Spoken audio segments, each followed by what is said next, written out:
Subscribe now and press the bell icon. Never miss an update.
కార్యక్రమానికి స్వాగతం.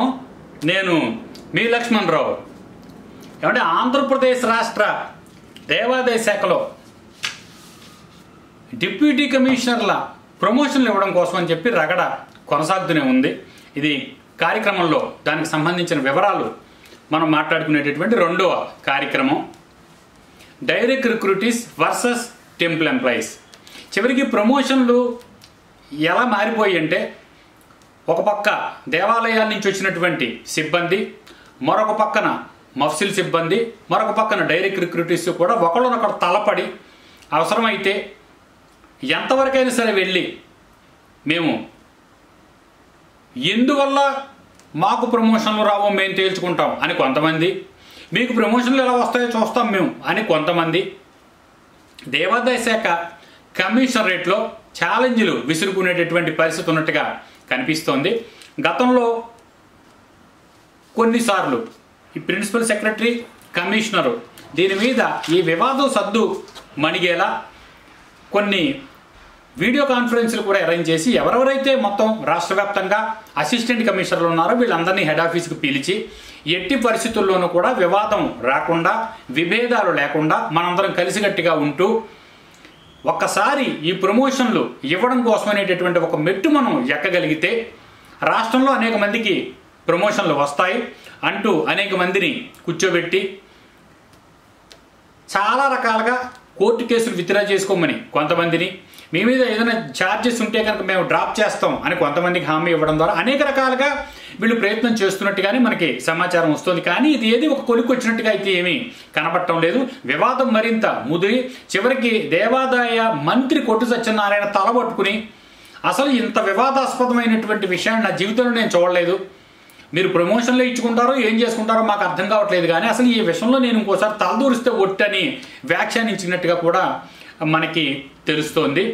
మరి ఎన్ని సమావేశాలు జరుగుతున్నా, ఎన్ని వీసీలు జరుగుతున్నా ఈ విషయం మాత్రం కొలిక్కి రాకపోవడానికి ప్రధాన కారణం ఏంటంటే సీనియారిటీ లిస్టులు తయారు చేయకపోవడమే ముఖ్యమైనటువంటి కారణంగా కనిపిస్తోంది. మరి ప్రిన్సిపల్ సెక్రటరీ, కమిషనర్లు ఇద్దరు ఐఏఎస్లు పరిపాలన చేస్తున్నటువంటి ఈ దేవాదాయ శాఖలో ఏసీలు సీనియారిటీ లిస్టులు తయారు చేసి అర్హులకు న్యాయం చేయలేనటువంటి ఈ ఐఏఎస్లు ఇద్దరు అసమర్థులా అన్న ప్రశ్న కూడా వినిపిస్తోంది. మరి ఈ దేవాదాయ శాఖ డీసీ ప్రమోషన్ల మీద రగడిలా కొనసాగుతూనే ఉంది. ఎలా ఇయ్యారో చూస్తామని కొంతమంది, ఎందుకు ఇస్తారో చూస్తామని కొంతమంది ఛాలెంజ్లు విసురుకునేటటువంటి ఈ పరిస్థితులు ఉన్న సందర్భంలో మనం ఒకసారి చూసాం. 17/12/2023 ఆల్రెడీ ఒకసారి మొదటిసారి వీసీ జరిగింది. వీడియో కాన్ఫరెన్స్ జరిగినప్పుడు సుమారుగా ఒక 24 మంది పేర్లు ఇచ్చి special chief secretary to government revenue endowments commissionerate already ఒక మీటింగ్ కండక్ట్ చేశారు. ఈ 24 మందితో చేసిన వీసీలో ఒక కంక్లూజన్ వస్తుంది అనుకుంటే ఏమీ రాలేదు. తర్వాత మళ్ళీ 9/1/2024 మళ్ళీ మరొక VC already video conference head ఆఫీస్లో పెట్టారు. దానికి మళ్ళీ ఒక 14 మంది ఏసీలందరినీ పిలిచారు. పిలిచి విచారించి ఒక కంక్లూజన్కి రావడం కోసం ఎంత ప్రయత్నం చేసినప్పటికీ కూడా వివాదం అయితే తేలలేదు. వివాదం మరింత ముదిరి మరింత పాకాన పడుతుందని మనకి విషయం అయితే తెలుస్తోంది. దీని తర్వాత మరి 2006-7 నుంచి సుమారుగా 2024 వరకు ఉన్నటువంటి అసిస్టెంట్ కమిషనర్ల సీనియారిటీ లిస్టులు ఎందుకు తయారు చేయరు, అబ్జెక్షన్స్ ఎందుకు కాల్ ఫర్ చేయరు, ఉన్న కోర్టు కేసులు ఎందుకు కన్సిడర్ చేయరు, ఉన్న జడ్జిమెంట్లు ఎందుకు అమలు చేయరు అనేటటువంటి అనేక ప్రశ్నల ద్వారా మనం చాలా కార్యక్రమాలు ఇప్పటివరకు మనం చేసి ఉన్నాము. దీని మీద ఈ విషయం కూడా ప్రస్ఫుటంగా దేవాదాయ శాఖలో మన కార్యక్రమాల మీద మనం పంపుతున్నటువంటి సమాచారాల మీద అటు దేవాదాయ మంత్రి కార్యాలయం కానివ్వండి, ఇటు హెడ్ ఆఫీస్లో కానివ్వండి విస్తృతంగా చర్చ అయితే జరుగుతోంది. దీని మీద tentative inter seniority list of assistant commissioners right from the panel years 2006 అంటూ ఒక లిస్టు దేవాదాయ కమిషనరేట్ ఆల్రెడీ ఈ వివాదాన్ని చల్లబరచడం కోసం చేసినప్పటికీ కూడా ఎక్కడా వివాదం చల్లబట్టడం లేదు. దీనిలో మనం గనక చూసినట్టయితే అసలు ఎంతమంది ఈవోలు ఏ ఏ కోటాలో ఉన్నారనే ఒక విషయం కనుక మనం విషయగతంగా పరిశీలిస్తే మొన్న కార్యక్రమంలో మనం దీని గురించి కూలంకషంగానే మాట్లాడు మరొకసారి బ్రీఫ్గా ఈ విషయం గురించి చూద్దాము. ఎందుకు ఈ విషయం ఒక కంక్లూజన్కి వచ్చి అసలు అర్హుల లిస్టు తయారు చేస్తూ అబ్జెక్షన్స్ కాల్ఫర్ చేయడం ద్వారా డిపిసి కమిటీలో పెట్టడం ద్వారా ఒక లిస్టు పెట్టడం ద్వారా ఎందుకు అర్హులకి డీసీ ప్రమోషన్లు ఇవ్వరు అన్న ప్రశ్న అయితే మాత్రం అందరిలోనూ నలుగుతూనే ఉన్నప్పటికీ కూడా అటు డైరెక్ట్ రిక్రూటీస్, ఇటు మఫ్సిల్ కోటాలో ఉన్నవాళ్ళు, లేకపోతే టెంపుల్స్ నుంచి వచ్చినటువంటి ఎంప్లాయీస్ కానివ్వండి, గ్రేడ్ 1 ఎగ్జిక్యూటివ్ ఆఫీసర్ నుంచి వచ్చినటువంటి వాళ్ళు ఎవరైనా కానీ వీళ్ళందరూ చెప్పేదంటే తమ తప్పిదాలు ఏమీ లేవని నిందలని ఎదరవాళ్ళ మీద వేస్తూ డైరెక్ట్ రిక్రూటీస్ అనేక రకాలైనటువంటి అక్రమాలకు అవినీతికి వాళ్లే పాల్పడ్డారు, టెంపుల్ ఎంప్లాయీస్ ఆ రకమైనటువంటి వ్యక్తులు కాదు, మేమంతా నిజాయితీగా పరిపాలన చేసామంటూ వీళ్ళు లేదు వాళ్ళు ఎంతో మోసగాళ్ళు, అవినీతి అక్రమాలకు దేవస్థానంలో పాల్పడుతూ వాళ్ళే దేవాలయాలన్నీ లూటీ చేసేస్తున్నారని చెప్పి ఒక పక్క డైరెక్ట్ రిక్రూటర్స్ విపరీత వ్యాఖ్యలు చేస్తున్నారు. ఇది ఎలా ఉండగా మఫ్సిల్ కోటాలో ఉన్నటువంటి సూపరింటెండెంట్ అందరూ కూడా అసలు వీళ్ళిద్దరూ పోటీ పడి వీళ్ళిద్దరూ ఈ రకమైనటువంటి ఘర్షణకు దాటి తీయడం మమ్మల్ని మొత్తం పక్కనే పెట్టేశారు, అసలు మాకు మా పరిస్థితి ఏమిటో మాకు తేలటం లేదు, అనేక సీనియారిటీ లిస్టుల్లో మా పేర్లు ముందుకు రావాల్సిన కూడా కావాలని వెనక్కి జరిపేస్తూ వస్తున్నారంటూ వాళ్ళు కూడా ఆరోపణలు చేస్తూ వస్తున్నారు. కానీ ఒక కంక్లూజన్ అయితే లేదు. అయితే ముఖ్యంగా విషయగతంగా మనం చూస్తే ఈ లిస్టులో మనం మొన్న మాట్లాడుకున్న సుమారు 64 పేర్లు ఈ టెంటేటివ్ ఇంటర్ సీనియారిటీ లిస్టులో కనిపిస్తుండగా దీనిలో 22 మంది రిటైర్ అయ్యారు, ఒకరు రిజైన్ చేశారు, 2 చనిపోయారు, ఒకరు విఆర్ఎస్ తీసుకోగా ఇంకా డైరెక్ట్ రిక్రూటీస్ 17 మంది, దేవాలయాల నుంచి వచ్చినటువంటి ఎవరు టెంపుల్ స్టాఫ్ ఎవరైతే ఉన్నారో వీళ్ళు 29 మంది, మఫ్సిల్ కోటాలో 19 మంది, పెద్ద దేవాలయం నుంచి వచ్చినటువంటి ఏఈఓ కోటాలో 2 దీనిలో పేర్లు అయితే కనిపిస్తూ ఉన్నాయి.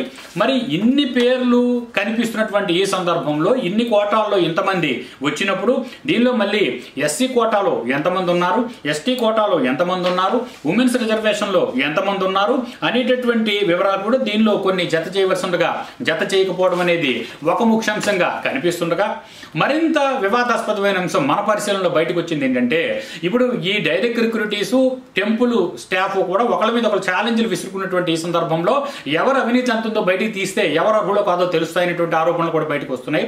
గతంలో మనం అనేక కార్యక్రమాలు ఈ లిస్టుల్లో ఉన్నవాడు చేసినటువంటి అవినీతి మీద మనం చాలా కార్యక్రమాలే చేశాము.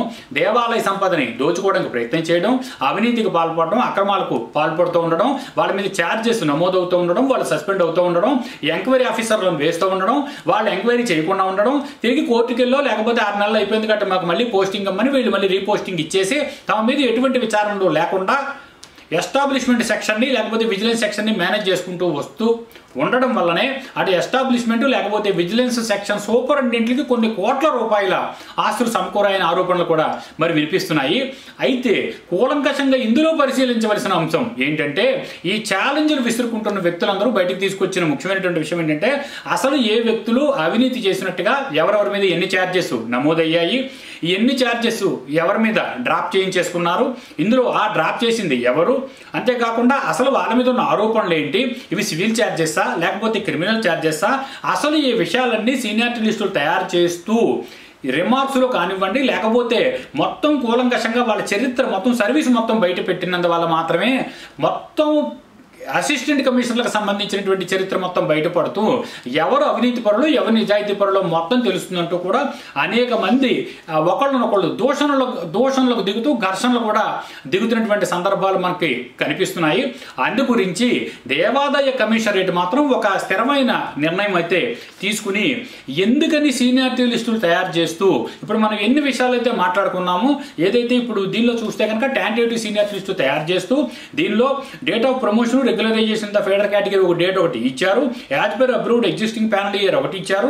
ప్యానల్ ఇయర్ ఆఫ్టర్ రివ్యూ అనేది ఒకటి మాత్రమే ఇస్తూ వీళ్ళలో సెలెక్టెడ్ క్యాండిడేట్ ఎవరు, ఎర్మార్క్డ్ క్యాండిడేట్స్ ఎవరు, దీనిలో వీళ్ళు సీరియల్ నెంబర్లో వీళ్ళు ఈ కోటాలు ఏ కోటాలో వస్తారు, మఫ్సీలు ఎంతమంది ఉన్నారు, టెంపుల్ ఎంప్లాయీస్ ఎంతమంది ఉన్నారు, డైరెక్ట్ రిక్రూటర్స్ ఎంతమంది ఉన్నారనే వివరాలు మాత్రం నమోదు చేసుకుంటూ వస్తున్నారు తప్ప ఈ ఉన్న వ్యక్తులందరిలో కూడా వీళ్ళలో ఎవరైనా అవినీతి చేయడం జరిగిందా, వీళ్ళ మీద ఏమైనా ఛార్జెస్ నమోదయ్యాయా, అక్రమాలు ఏమైనా చేసినట్టుగా ఆరోపణలు వినిపిస్తున్నాయా, అదే రకంగా వీళ్ళ మీద ఉన్నటువంటి ఛార్జెస్ అనేక మంది మా మీద ఉన్నటువంటి ఛార్జెస్ అన్ని డ్రాప్ అయిపోయాయి. కాబట్టి ఈ ఛార్జెస్ డ్రాప్ అయిపోయిన విషయాలు సీనియర్ లిస్టులో మెన్షన్ చేయవలసిన అవసరం ఏంటని కొంతమంది ప్రశ్నిస్తుండగా,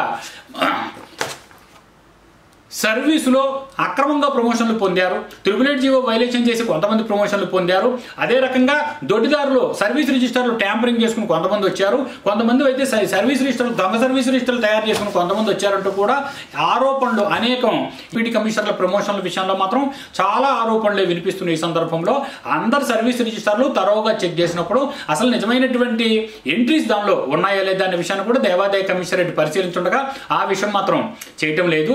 ఇందులో అనేక మంది టెంపుల్ ఎంప్లాయీస్ అయితే డైరెక్ట్ గా ఎస్టాబ్లిష్మెంట్ సూపరింటెండెంట్ ని విజిలెన్స్ సూపరింటెండెంట్ దగ్గరికి వెళ్ళి మా మీద లేనిపోయిన ఆరోపణలన్నీ చేస్తూ మా మీద మాకు అవినీతిని అక్రమాలను అంటగడుతూ మేము ఎటువంటి అవినీతి అక్రమాలు చేయకపోయినా కూడా మా పేర్లు ఆ లిస్టుల్లో పెడుతూ కావాలని మా మీద ఛార్జెస్ పెడుతూ మమ్మల్ని సీనియర్ లిస్టులో వెనక్కి గంటేస్తున్నారు, అలా చేసేటటువంటి అర్హత మీకెక్కడుందని చాలా మంది ప్రశ్నించినట్టుగా మనకి తెలిసింది. అయితే ఆ సూపరింటెండెంట్లు భర్తీకి సమాధానాలు చెప్తూ మేము హెడ్ ఆఫీస్ సూపరింటెండెంట్లం, మేము రాసిందే వేదం, మేము గీసిందే గీతలు అన్నట్టుగా వాళ్ళు మాట్లాడుతూ అసలు ఇక్కడ నోరెత్తవలసిన అవకాశం లేదు, మీకు అసలు అవసరం కూడా ఏమీ లేదు, మా ఇష్టారాజ్యంగా మేము ఇలాగే ఉంటాం, మేము ఏ తయారు చేస్తే అదే సీనియారిటీ లిస్టు, ఎవరి మీద ఛార్జెస్ పెడితే వాళ్ళు ఆల్రెడీ వెనక్కి వెళ్ళిపోవాల్సిందే, ఎవరి మీద మేము అవినీతి ఆరోపణలు చేస్తే వాళ్ళ మీద అవినీతి ఆరోపణలు కొనసాగుతూనే ఉంటాయి, మా ఇష్టమైన వాళ్ళ మీద మేము ఛార్జెస్ పెడతాం, మాకు ఇష్టమైన వాళ్ళ మీద మేము ఛార్జెస్ విత్డ్రా చేసేసుకుంటాం, డ్రాప్ చేసేస్తాం అంటూ కూడా బహిరంగంగా భర్తీకిస్తూ సమాధానాలు చెప్పినట్టుగా కూడా అనేక మంది ఇందులో అర్హులు ఉన్నటువంటి వ్యక్తులు మనకి సమాచారం ఇచ్చారు. ముఖ్యంగా ఎస్టాబ్లిష్మెంట్ విభాగంలో ఉన్నటువంటి సూపరింటెండెంట్ల మీద చాలా అవినీతి ఆరోపణలు వస్తున్నాయి. దీనిలో ముఖ్యంగా మనం గమనిస్తే కనుక ఈ వివాదం తేల్చడం కోసం 3 మెన్ కమిటీ అని చెప్పి ఒక కమిటీ కూడా వేశారు. అందులో ఉన్నటువంటి ఒక సూపరింటెండెంట్ అయితే బరితికించి ఎవరైతే నేను ఎవరి పేరు ఖరారు చేస్తే వాళ్ళ పేరే వచ్చే అవకాశం ఉంది కాబట్టి నాకు 5 లక్షల రూపాయలు ఎవరిస్తే వాళ్ళ పేరు నేను ఖరారు చేస్తానంటూ కూడా వీళ్ళతో బేరసారాలకు దిగుతున్నట్టుగా కూడా అనేక ఆరోపణలు వినిపిస్తూ వస్తున్నాయి. అందువల్ల అసలు ఈ ఎంక్వైరీస్ ఏంటి, ఎన్ని ఎంక్వైరీలు పెండింగ్ ఉన్నాయి, ఎవరెవరి మీద ఎన్ని ఛార్జెస్ నమోదై ఉన్నాయి, ఎన్ని ఛార్జెస్ ఎవరి మీద పెడితే ఎన్ని డ్రాప్ అయిపోయాయి, డ్రాప్ చేసే అధికారం కమిషనర్కు ఉందని ఒకవేళ విస్తృతాధికారులు కమిషనర్కు ఉందని చెప్తున్నప్పటికీ కూడా అవినీతి అక్రమాలకు పాల్పడేటువంటి వ్యక్తుల మీద ఉన్నటువంటి ఛార్జెస్, ఎంక్వైరీ రిపోర్ట్లు అన్ని డ్రాప్ చేసేటటువంటి అధికారం మాత్రం కమిషనర్కి ఎక్కడిది అన్న ప్రశ్న కూడా ఇప్పుడు బయటికి చాలా వినిపిస్తోంది. అందు గురించని అసలు సర్వీస్ మ్యాటర్స్లో ఈ 64 మందిలో ఉన్నటువంటి ఛార్జెస్ ఎంతమంది ఎదుర్కొంటున్నారు, క్లీన్ రికార్డు ఎంతమందికి ఉంది, అదే రకంగా క్రిమినల్ రికార్డులు ఎంతమందికి ఉన్నాయి, ఇందులో చాలా మంది మీద కొంతమంది మీద పోలీస్ కేసులు కూడా నమోదై ఉన్నాయి, వాళ్ళ మీద క్రిమినల్ కేసులు నడుస్తున్నట్టుగా కూడా కొంతమంది ఆరోపణలు చేస్తున్న సందర్భంలో మనం ఇప్పుడు ఏ విషయాలు అయితే మాట్లాడుకుంటూ వస్తున్నామో అన్ని విషయాల మీద సమగ్రంగా సీనియారిటీ లిస్టు తయారు చేస్తే మేము అన్ని విషయాల మీద మా ఆరోపణలు మేము వినిపిస్తూ వస్తాము, మా అభ్యంతరాలు మేము తెలియజేస్తూ వస్తాం. కాబట్టి ఏ రకంగా ఎవరి అర్హత ఏంటి అనేది మేము తేల్చుకుంటాం. ఎందువల్ల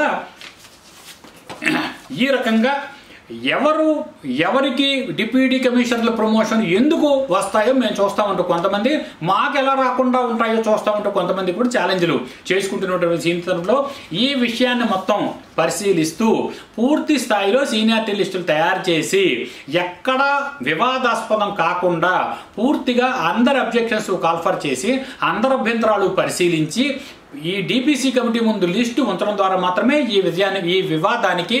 వివాదాస్పదమైన విషయానికి పూర్తి స్థాయిలో ఫుల్ స్టాప్ పడేటటువంటి అవకాశం ఉంది.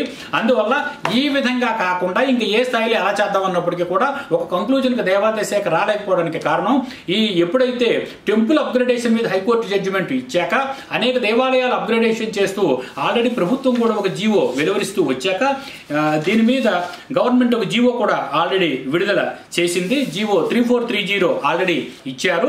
ఈ విషయాలన్నిటితోటి సమగ్రంగా పూర్తి స్థాయిలో సమాచార సేకరణ చేస్తూ మొత్తం అర్హులు అనర్హత అన్న ప్రశ్న లేకుండా అందరి ముందు అందరి అంశాలు ఉంచితే కానీ ఈ విషయం కొలిక్కొచ్చే విషయంగా మాత్రం కనబడటం లేదు. దానికి ఇద్దరు ఐఏఎస్ ఎంత తపనపడ్డా వీరిద్దరూ అసమర్థులుగానే దేవాదాయ శాఖలో కనిపిస్తూ వస్తున్నారు. మంత్రి కూడా తలపరుచుకునేటటువంటి పరిస్థితి అయితే ఏర్పడింది. అందువల్ల అసిస్టెంట్ కమిషనర్ల నుంచి డిప్యూటీ కమిషనర్ల ప్రమోషన్ ఇవ్వడం కోసం ఇంత గోల ఏంటండి? ఇంత గోలపడాలా? అసలు దేవాదాయ కమిషనరేట్ అనేది ఒక హెడ్ ఆఫ్ ద ఇన్స్టిట్యూషన్గా లేకపోతే కస్టోడియన్ ఆఫ్ ద ఇన్స్టిట్యూషన్గా కమిషనర్ ఉంటే అవినీతి అక్రమాలకు అసలు దేవాదాయ శాఖే పాల్పడుతుంది, ఎస్టాబ్లిష్మెంట్ సెక్షన్ పాల్పడుతుంది. అసలు మమ్మల్ని మేము సీనియారిటీ లిస్టులో ముందుకు రావాల్సి ఉండగా మేము అర్హులం కాగా అనర్హుల కింద ప్రకటిస్తూ ఒక పక్కన మమ్మల్ని వెనక్కి గంటేస్తూ సీనియారిటీ లిస్టులోకి రాకుండా మాకంటా జూనియర్లని లేకపోతే అర్హత అయిన వాళ్ళని తీసుకొచ్చి ముందు ఉంచడం ద్వారా మాకు అన్యాయం చేస్తున్నారనేటటువంటి ఆరోపణలు పుంకానుపుంకాలుగా వినిపిస్తున్నటువంటి ఈ సందర్భంలో కమిషనరు ప్రిన్సిపల్ సెక్రటరీ కాకుండా సాక్షాత్తు దేవాదాయ మంత్రి అయినా సరే ఒకసారి కూర్చుని కూలంకషంగా ఇప్పుడు మనం ఏవైతే విషయాలు వెల్లడి చేస్తున్నామో ఈ విషయాలని పరిశీలించడం ద్వారానే ఈ వివాదానికి ఒక ముగింపు వచ్చేటటువంటి అవకాశం ఉంది. అంతేకాకుండా డిప్యూటీ కమిషనర్ల ప్రమోషన్లకి ఒక మెట్టు వెళ్ళేటటువంటి అవకాశం కూడా ఉంటుంది. ఒక మెట్టు ఎక్కితే కొంతమందికైనా ప్రమోషన్లు ఇచ్చేటటువంటి అవకాశం ఉంటుంది. వివాదం ఏమీ లేకుండా సద్దు మణిగేలా ఏర్పాట్లు చేయవలసిన బాధ్యత ఉన్నటువంటి దేవాదాయ కమిషనరేట్ కూడా ఏం చేయాలో తెలియని పరిస్థితుల్లో తలపట్టుకుని కూర్చోవడం అనేది కూడా చాలా వివాదాస్పదంగా విచిత్రంగా కూడా మనందరికీ కనిపిస్తోంది. ఈ కార్యక్రమానికి సంబంధించినటువంటి మరిన్ని వివరాలతో తదుపరి కార్యక్రమాల్లో మరింతగా చర్చిద్దాం.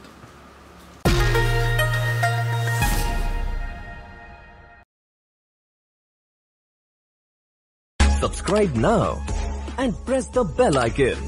Never miss an update.